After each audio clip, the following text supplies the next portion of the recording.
This story contains themes of abandonment and struggle that may be upsetting to some readers. Viewer discretion is advised. Subscribe to the channel. Like this video. Comment your thoughts below. He chose money over family. And 6 years later, he saw her with 2 daughters, who were identical to him. The last time Eleanor saw Marcus Thorne, she stood frozen in the doorway of his lavish penthouse, watching him button his tailored blazer, the city skyline gleaming behind him, as unattainable as ever. Her lips trembled, trying to speak, but he was already walking away. Marcus, the youngest CEO in the history of his company, the golden boy of the tech world, didn't even glance back as he uttered the words that would echo in her memory for years. Money matters more than a family with you. There was no fight, no closure, just those words, so sharp, so definitive. He didn't know she had come to tell him something that would change their lives. He hadn't given her the chance. Only moments before, Eleanor had learned she was pregnant. She had held that knowledge in her heart, like something delicate, not quite real. And now she felt as if he had crushed it under his polished shoes without knowing it was there. The door clicked shut behind him, a sound too soft for how loudly it resonated in her chest. She stood still, hand over her stomach, not yet showing, not yet something anyone could see. But she knew. And now she was alone. Completely alone. The silence of the apartment was deafening. This wasn't how her life was supposed to be. When she met Marcus, she had been swept into a whirlwind of charm, intelligence, ambition, and luxury. But somewhere between the private jets and champagne dinners, she had started to feel invisible. He never spoke of the future, not with her and Janet. Still, she didn't expect him to walk away so completely, so heartlessly. That night, Eleanor packed the few things she owned, just a handful of clothes and her worn-out shoes. She didn't cry as much as she expected. Something inside her had locked down. Some silent survival instinct was already at work. By the time she stepped out into the crisp city air, with her duffel bag slung over her shoulder, she was no longer the same woman. The girl who once dreamed of a fairy tale life with a brilliant man was gone. In her place was someone new. Scared, yes, but also fierce in a way she didn't know she could be.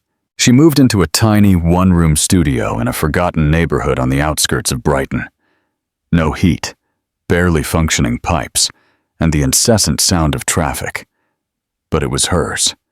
Morning sickness started soon after.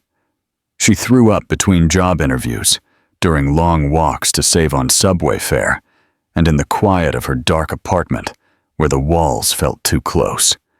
But through it all, she whispered to the life growing inside her, a promise again and again. You are not alone. I'm still here. She got a job, answering phones at a dusty second-hand bookstore, and spent evenings taking online courses, hoping that if she worked hard enough, maybe, just maybe, she could give this child a life worth living.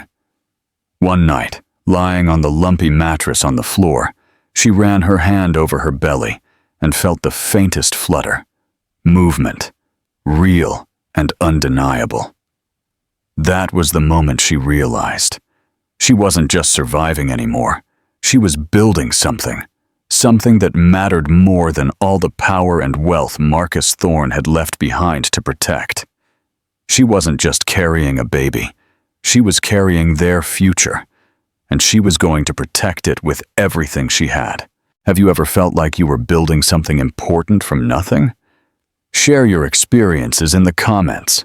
The twins arrived on a cold morning in early spring, 2 weeks earlier than expected. Eleanor had gone into labor alone, terrified, gripping the edge of the counter in her tiny kitchen as pain ripped through her.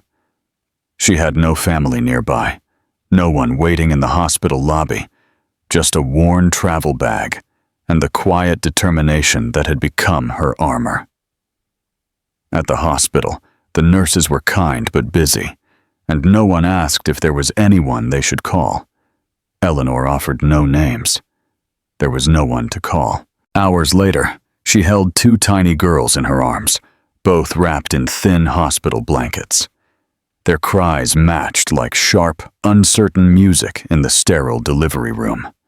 Willow was born first, red-faced and loud, with strong lungs and determined fists. Hazel followed minutes later, quieter, blinking at the world with large, dark blue eyes that immediately reminded Eleanor of him. Both girls had wisps of blonde hair and the same dimpled chin that had once charmed half the financial district. They were unmistakably his, but now they were hers, completely and utterly. The first few days blurred into sleepless nights, rushed meals, and an exhaustion so deep it felt like drowning. Eleanor had never changed a diaper before. Now she changed dozens a day. The girls rarely slept at the same time. When one cried, the other stirred. When one finally quieted, the other whimpered. Eleanor rocked them against her chest in the dark, singing songs, whose lyrics she barely remembered, her voice hoarse from lack of sleep, but steady with love.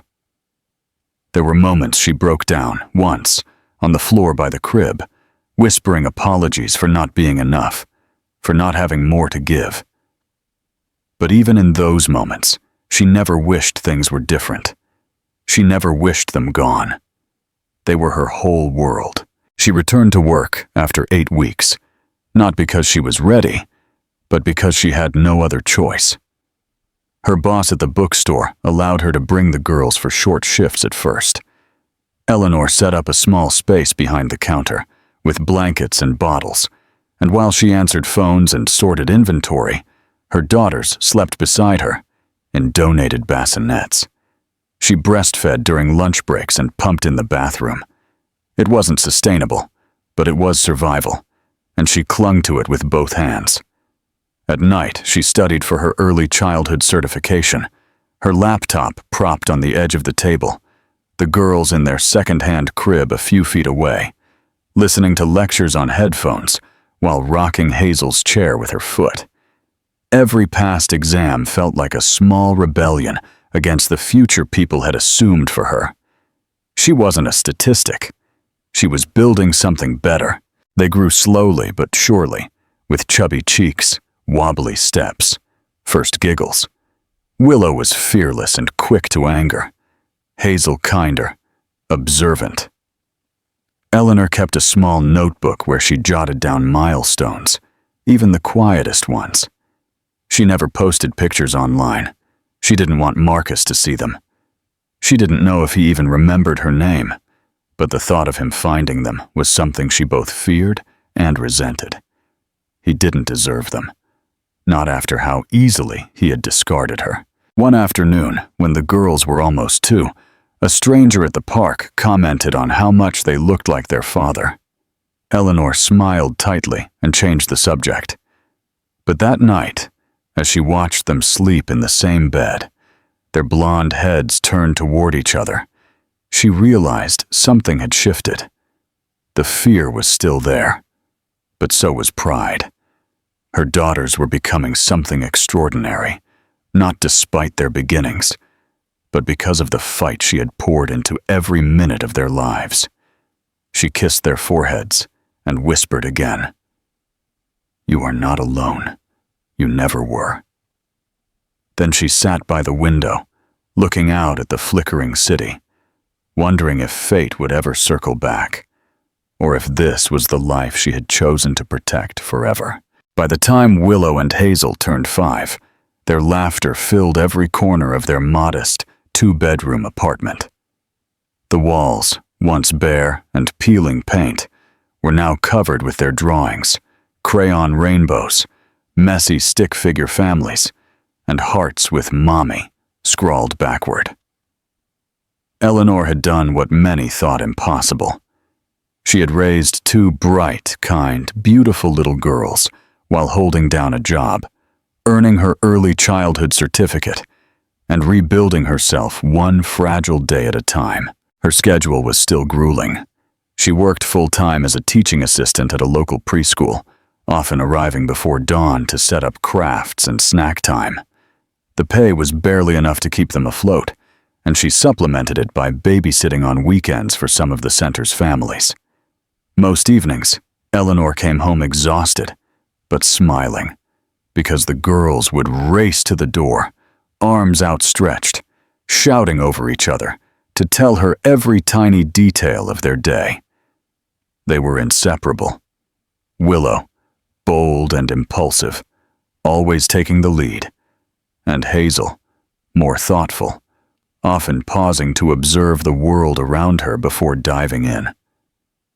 Eleanor had stopped expecting recognition or applause long ago. She didn't need it.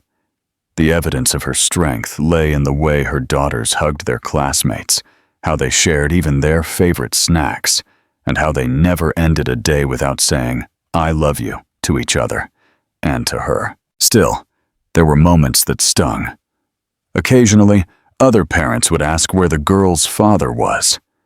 Eleanor had perfected the art of the soft smile and the firm, "It's just us," and "We're doing fine." She had promised herself never to let bitterness define her, but there were nights she stared at the ceiling, wondering if he ever thought of them. If he would recognize his own eyes staring back at him through the blue of theirs. She doubted it. He had made his choice, and she had made hers, to never let his absence mean her daughters lacked love. It was a rainy Tuesday when everything began to change. Eleanor had landed an interview for a coordinator position at a new early education program across town.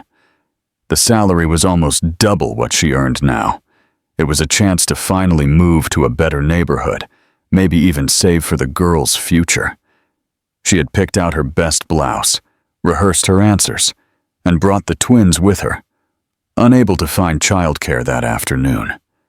They wore matching white dresses with small blue flowers, their hair in neat braids. Despite the drizzle, they held hands and skipped down the sidewalk, giggling under a shared umbrella. As they rounded the corner toward the office building, Eleanor's heart lurched. On the lobby steps stood a man in a charcoal gray suit, hair impeccably styled, eyes sharp and scanning his phone. Time hit her like a freight train. Marcus Thorne. 6 years hadn't dulled the angles of his jaw or the presence he wore like armor. He looked as untouchable as ever, except now, her daughters stood between them. Willow tugged her hand. "Mommy, that man is looking at us," she whispered. Eleanor didn't speak. She could feel Marcus's gaze move from her to the girls and back again. There was confusion on his face, then recognition, and finally, something she didn't expect. Awe. He took a hesitant step forward. Eleanor tensed. The moment stretched. The sound of the rain, the traffic, even her own breathing, seemed distant. He opened his mouth, but for once had no words. Willow looked at him, tilting her head with that same curious tilt Eleanor had seen in Hazel. Hazel, ever observant, narrowed her eyes. "Why does he look like us?" she asked loudly. Eleanor's throat tightened. She grabbed their hands. "Let's go!" She swept past him without another glance, head held high, heart pounding, pulse thrumming in her ears. Marcus turned slowly, watching them disappear down the sidewalk, rain falling around him, his phone forgotten in his hand. And in that moment, Eleanor knew everything was about to change. Whether she wanted it to or not, Marcus couldn't sleep that night. The image of the two little girls, their blonde braids bouncing as they walked past him, haunted his mind like an echo he couldn't silence. Their eyes were what struck him most. Deep blue and unmistakable, a mirror of his own. He knew before he even asked himself the question. Somehow, those girls were his, and the woman leading them with a face etched into his past like a scar, Eleanor, was the key to everything he had never realized he'd lost. He paced the penthouse that now felt too empty, too polished, too artificial.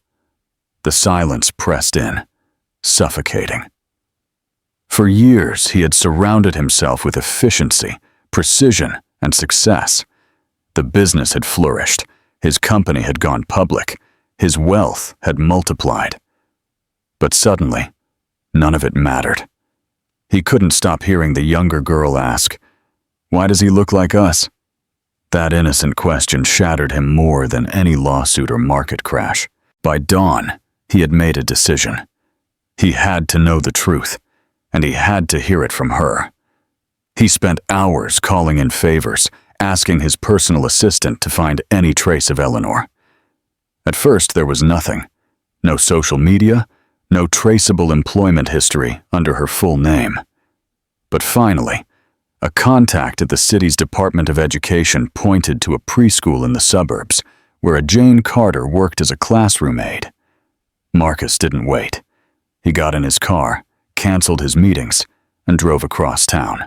The school was small and cheerful, with a mural of cartoon animals painted on the front. Children's laughter echoed from a fenced playground. He parked a few feet away and froze in the driver's seat, unsure what to say or how to say it. What right did he have to show up now? What would she weigh when she saw him again? Eleanor had just stepped outside with the children for recess when their eyes met again. She tensed, visibly flustered. Then she turned calmly to the teacher beside her and whispered something. The other woman nodded, taking over the class, and Eleanor walked toward the gate, arms crossed protectively over her chest. "What are you doing here?" she asked, her voice low but firm. There was no warmth, but no fear either. She had grown stronger, sharper. He barely recognized the girl he had once walked away from. "I need to talk to you," Marcus said, his throat dry. "Please, you made your choice 6 years ago. I don't owe you anything now." "I didn't know," he said quickly, locking his eyes on hers. "Eleanor, I swear to God I didn't know. I left before you said anything." "And if I had?" she asked, her expression unreadable. "Would it have made a difference, or would you have called your lawyer to make it disappear?" He flinched. "I would have stayed," he said. "I think about that night all the time. I regret every word I said." She looked away, silent for a moment. Then, with a weary sigh, she said, "I need time, and you can't see them yet. If you're serious about this, about them, you'll have to prove it." "I will," Marcus said, his voice breaking. Eleanor nodded slowly and turned to walk back inside. As she walked away, he stood at the gate, watching the girls from a distance, playing on the swings. He saw Hazel look at him curiously. Willow laughed, her hair flying in the wind. He felt the weight of 6 years fall onto his shoulders, and he knew this was only the beginning of what would be the hardest fight of his life, or the only one that truly mattered. Do you think Eleanor is right to be cautious? What would you do in her situation? Let us know in the comments. The following weeks were some of the longest of Marcus's life. He wanted to rush in, demand access, talk to his daughters, know who they were and what they loved. But he knew better now. He had forfeited the right to anything immediate. He had to earn back something far harder than wealth or success. Trust. Eleanor hadn't blocked him or disappeared. She hadn't filed a restraining order or sent lawyers his way. Instead, she gave him silence. A careful, watchful silence, waiting to see if he would follow through or fade away again, as he had before. So he started small. He asked the school administrator if he could anonymously sponsor supplies for Eleanor's classroom. A week later, new books, learning materials, and art supplies arrived, labeled only as donations. He didn't sign his name. Then he visited the foundation he had once donated to in passing and committed to funding a scholarship program for single working mothers returning to school. When the board asked if he wanted publicity, He refused. Every move he made now was quiet, deliberate, based on sincerity, not performance. At home, his penthouse felt colder than ever. He had once filled it with expensive furniture, abstract art, and award plaques that now seemed meaningless. He started clearing out entire rooms, packing away the reminders of the man he had been. He spent evenings researching parenting, early childhood development, how to build trust with children who had never known you. He contacted a child psychologist, not for the girls, but for himself. He wanted to be better, not just be seen as better. Weeks turned into a month before Eleanor called him again. Her voice was cautious, almost clinical, but she didn't hang up. "If you're serious," she said, "you can meet them, but not as their father. Not yet. As my friend." Marcus understood. It wasn't a punishment. It was a test, and he was determined not to fail. Their first meeting took place at the local library during weekend story time.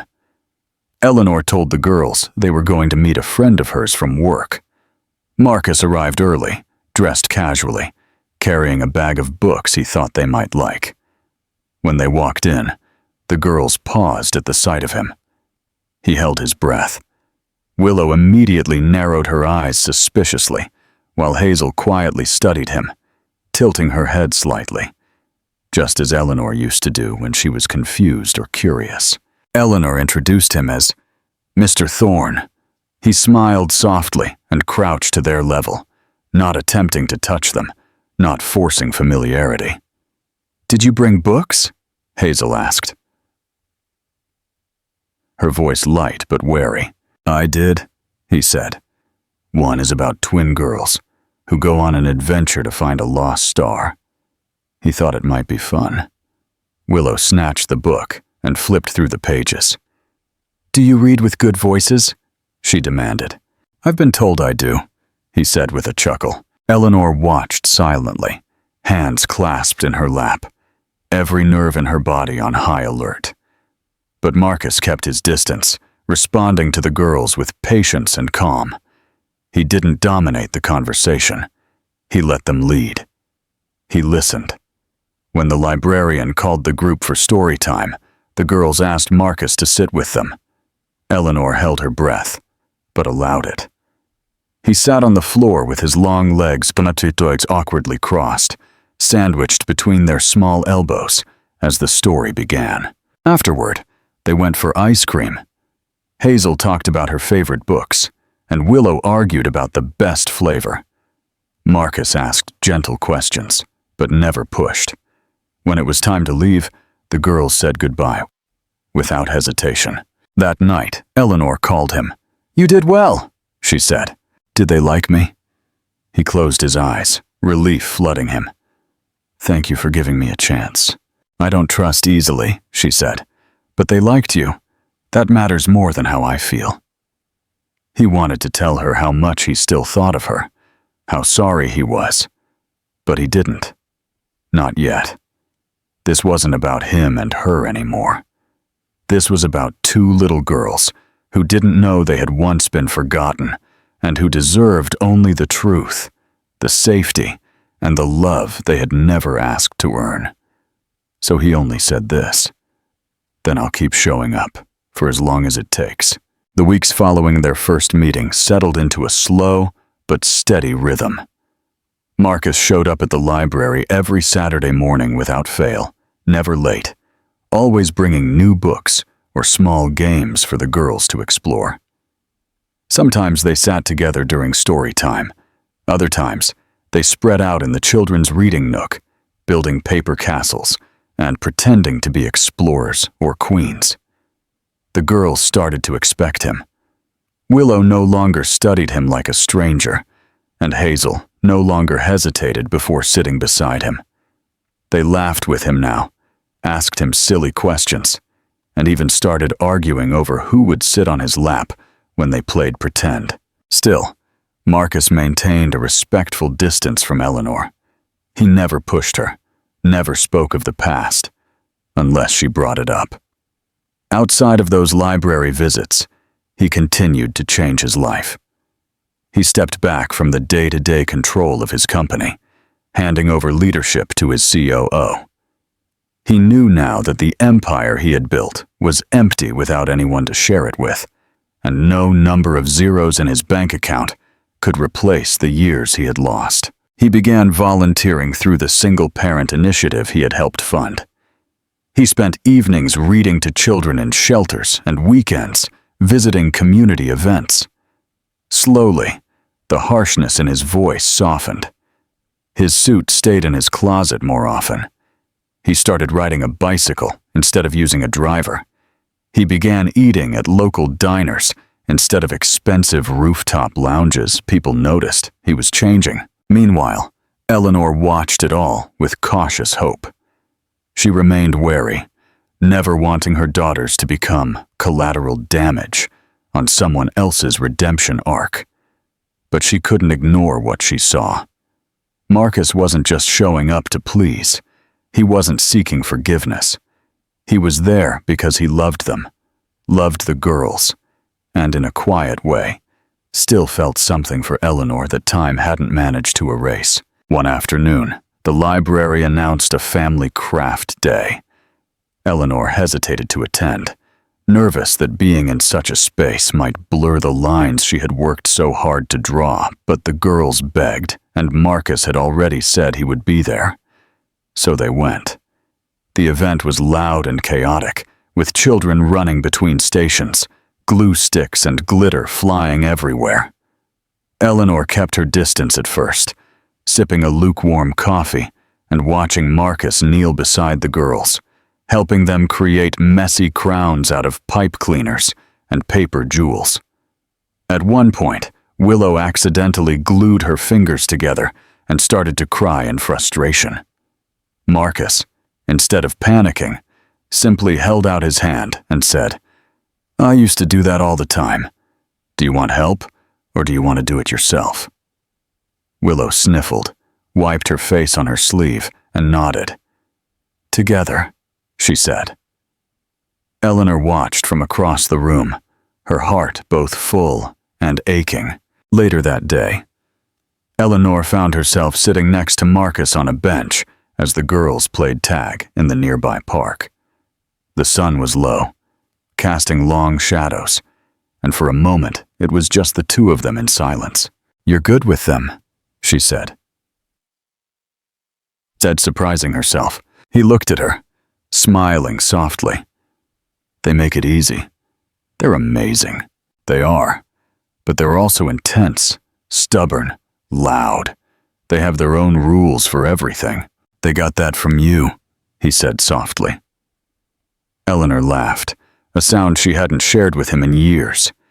It felt strange and familiar all at once. "I was angry for a long time," she admitted. "Still am sometimes. But I see what you're doing. I see how you've changed, and I think they need you, not just someone who visits once a week. They need a real father." Marcus's expression shifted. Relief, hope, fear, all at once. "I don't know how to do that," he said. "I've read the books. I've asked for advice, but every day I wake up terrified I'll mess it up." Eleanor nodded slowly. "That means you're already doing better than most." They sat in silence again as the girls ran in circles, their laughter echoing through the trees. Later, as they walked home, Willow reached for Marcus's hand without hesitation. Hazel followed a second later. Eleanor walked behind them, watching the three of them together, the shape of a family forming, not through perfection, but through presence. It wasn't how she had once imagined it. It was slower, messier, quieter, but it was real. That night, after the girls were tucked in and the apartment quiet, Eleanor stood by the window, looking at the stars. For the first time in years, she didn't feel like she was doing it all alone. For the first time, she allowed herself to believe this story might still end in joy. The library family craft day was the first time Eleanor allowed herself to relax in Marcus's presence. though even she didn't realize it until much later. The event was simple: tables covered with colored paper, safety scissors, glue sticks, markers, and cheerful volunteers helping children create mucks, cards, and paper flowers. Willow and Hazel raced towards the materials as if it were Christmas morning. Their eyes lit up as they shouted ideas to each other. Marcus followed them with a quiet smile, carrying their coats on his arm and letting them lead. Eleanor stayed close at first, hovering between her daughters and Marcus, unsure if she was there as their mother or as an invisible chaperone for her own nerves. But the girls pulled them both into the moment. Hazel tugged Eleanor down to sit and help cut butterfly wings, while Willow shoved a pair of blunt scissors into Marcus's hand and insisted he learn how to make a paper crown. By the time an hour had passed, Eleanor realized she was laughing freely. Not cautiously, not politely, genuinely. Her hands were sticky with glue. Marcus had purple marker stains on his shirt sleeve, and both girls wore lopsided crowns they had made together, completely oblivious to the years that had passed. Later, as the tables were cleared and parents were packing up, Hazel climbed onto Marcus's lap without hesitation and rested her head on his shoulder. Willow climbed into Eleanor's arms. For a long moment they sat like that, two adults and two children, forming something that looked and felt like a family, even if no one said it out loud. Eleanor caught Marcus's eye across the table. He didn't speak. He didn't need to. There was something quiet and almost reverent in the way he held Hazel, as if he feared even breathing too loudly would break the moment. After the event, ere they stepped out into the cool air, Eleanor paused beside Marcus in the parking lot. The girls had run ahead to admire a mural on the library wall, and for the first time in weeks, they were alone. "I saw the article," she said without looking at him, "about the foundation, the school scholarships, the shelters." "I didn't want you to think it was for show," Marcus said quickly. "It's not penance. I just wanted to be the kind of man who deserved them, even if I never got to be part of their lives." Eleanor nodded slowly. "I know. That's why I didn't stop you." There was a pause. Marcus's voice was quieter when he spoke again. "Do you hate me?" She looked at him then. Really looked at him. He wasn't the same man who had once walked away from her. His shoulders carried more weight now, his eyes more softness than calculation. There was still strength in him, but it wasn't the kind that pushed everything away. It was the kind that stayed. "I hated you for a long time," she said honestly, "but then I was too busy keeping them alive to waste time on hate. And now? Now I'm not sure what I feel. Are you here? You show up. They already love you, and they don't even know who you are to them." Marcus's throat tightened. "I don't want to be a secret." "I know," she said, "but I didn't lie to them. I just didn't tell them yet. I was waiting to see if you were real." "I am," he said. "Every day I missed, I regret." Eleanor nodded again and exhaled, a long breath that seemed to carry the weight of years. "I'm not promising you anything," she said, "but I'm not closing the door either." Before he could answer, the girls ran back to them, hands full of small stickers the librarian had handed out as prizes. Willow reached for Marcus's hand without hesitation, and Hazel slipped hers into Eleanor's. It was simple. It was unspoken. And yet, it was everything.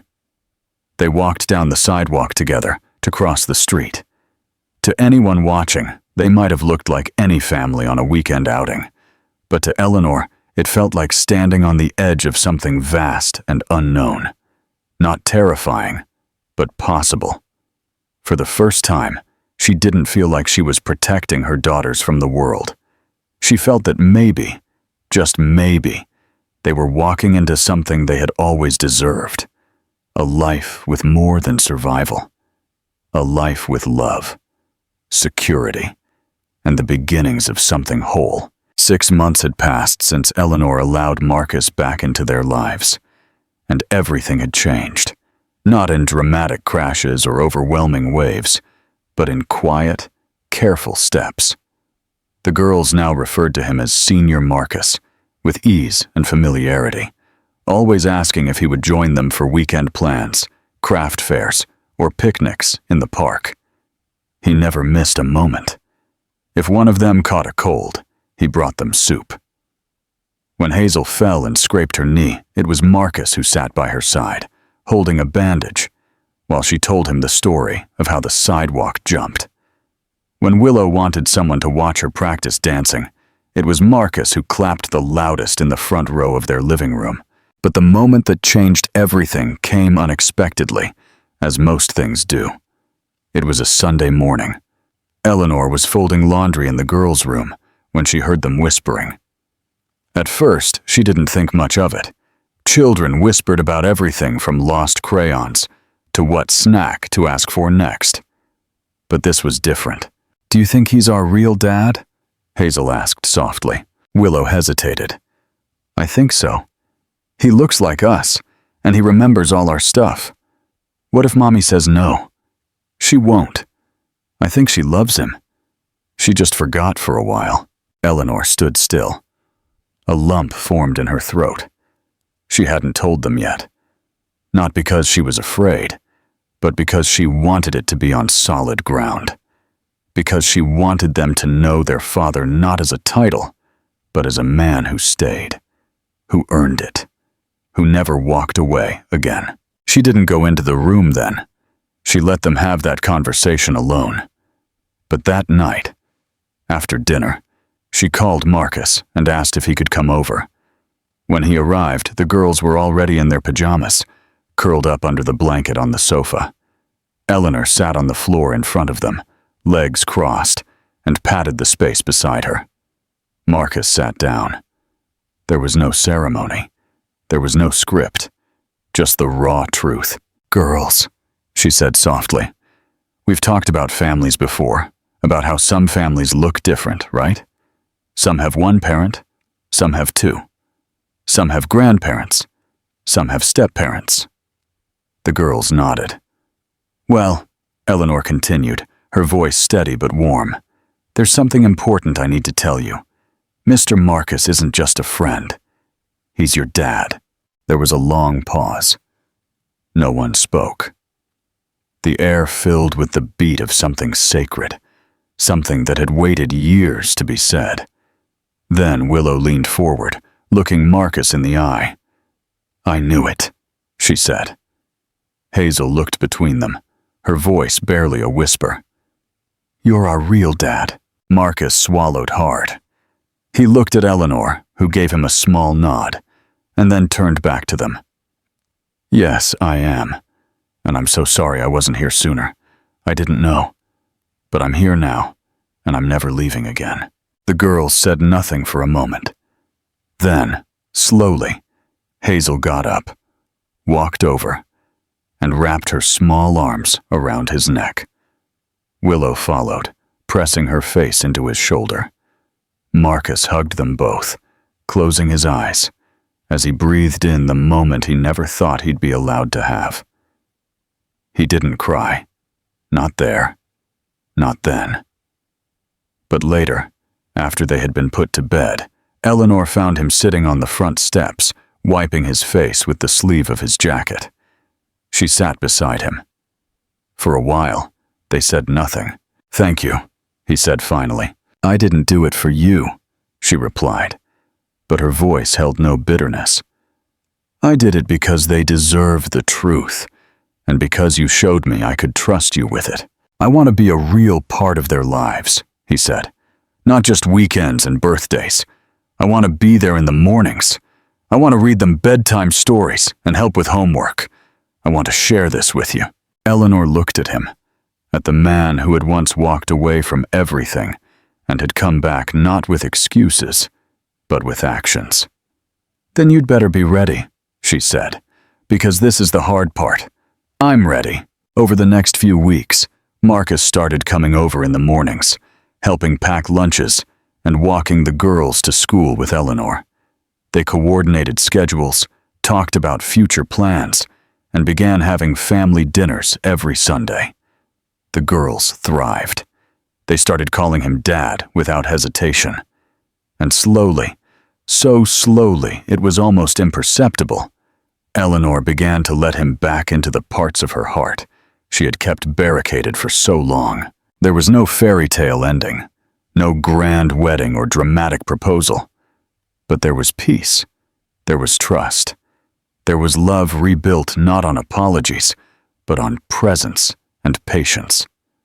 One night, as Eleanor tucked the girls in and turned off the lights, she found Marcus waiting for her in the kitchen, holding a cup of tea. She took it from him and sat beside him on the sofa. He said nothing, simply took her hand. And this time, she didn't pull away. This story is a powerful reminder that redemption doesn't come in grand gestures, but in a steady quietness, in showing up day after day when no one asks you to. Marcus's journey from selfish ambition to fatherhood wasn't instantaneous, and that's what made it real. Eleanor's strength lay not just in surviving alone, but in knowing when to open her heart again, not for herself, but for her daughters. The ending feels earned, not given as a reward. It's not a perfect fairy tale, but something more meaningful, a second chance built on truth, trust, and time. And sometimes, that's the happiest ending of all. Subscribe to the channel, like this video. Don't forget to comment your thoughts below.